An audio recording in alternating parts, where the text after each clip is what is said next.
ভুয়ো voter, eyewash ছাড়া কিছুই নেই অভিযোগ বিজেপি। তাদের উদ্দেশ্যে পাল্টা জবাব মেয়র ফিরহাদ হাকিমের। আইওয়াস হলেও আমরা ভুয়ো ভোটার চিহ্নিত করছি। বিজেপি কোথায় আছে? না আছে সংগঠন, না আছে বুথ কর্মী। মুখ্যমন্ত্রী মমতা বন্দ্যোপাধ্যায়ের নির্দেশে নিজের 82 নম্বর ওয়ার্ডের ভোটার তালিকা নিয়ে সরজমিনে খুঁটিয়ে দেখতে বাড়ি বাড়ি পৌঁছে গেলেন মেয়র। খোঁজ নিলেন ভুতুরে ভোটারদের। খুঁজে পেলেন অনেক নাম যা তালিকা থেকে বাদ দেওয়া হয়েছে। বাড়ি বাড়ি গিয়ে কথা বললেন ভোটারদের সঙ্গে। মেয়রকে পেয়ে যার পর নাই খুশি এলাকাবাসী।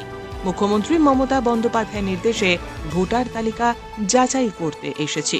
তবে এদিন সাংবাদিক সম্মেলনের মাধ্যমে বিজেপি নেতাদের একহাত নিলেন মেয়র। তার অভিযোগ, সম্পূর্ণ অগণতান্ত্রিক পদ্ধতিতে বর্তমান মুখ্য নির্বাচন কমিশনারকে নিয়োগ করা হয়েছে। কার্যত দেশের গণতান্ত্রিক পদ্ধতিকেই ভেঙে দিয়ে চলছে এই নিয়োগ। টিভির পর্দায় বসে যারা ভাষণ দিচ্ছেন তাদের কোনো বক্তব্য নেই। তারা রাস্তায় নেমে প্রমাণ করুন যে তৃণমূল ভুয়ো ভোটার ঢুকিয়েছে। এভাবেই কার্যত বিজেপিকে একহাত নিলেন মেয়র। 108 নম্বর ওয়ার্ডে প্রচুর ফাঁকা জায়গা ছিল, যেখানে মানুষের বসবাস বেড়েছে। কলকাতার মানুষের আয়ও বৃদ্ধি পাচ্ছে, ফলে তারা এখন ঘরবাড়ি তৈরি করে এই সমস্ত অঞ্চলে বসবাস শুরু করেছে। মানুষের হাতে টাকা এসেছে।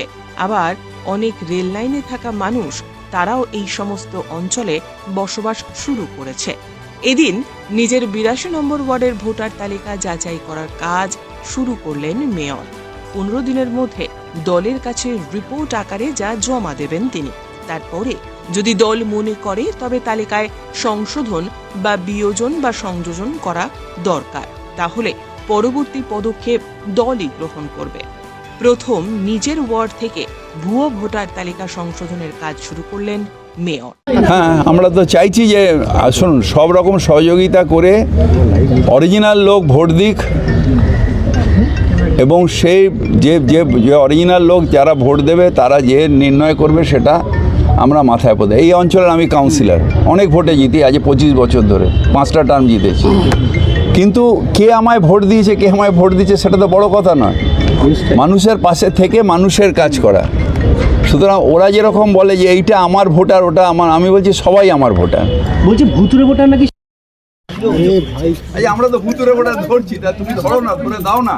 স্যার, মমতা বন্দ্যোপাধ্যায় বলেছেন যে এই আইপ্যাক প্রশান্ত কিশোরের আইপ্যাক না, এই আইপ্যাক অন্য আইপ্যাক। এই বিষয়ে এটা আপনি আমাকে প্রশ্ন করতে পারেন না, কারণ এটা আমাদের পার্টির ইন্টারনাল ব্যাপার। আমি কোন এজেন্সির দিকে কাজ করাবো, কোনে, সেটা আমাদের কর্মী সবাই আমাদের নেত্রী বলেছেন। I can not tell all this in front of the press. Thank you. Bureau report, উত্তরের প্রহরী।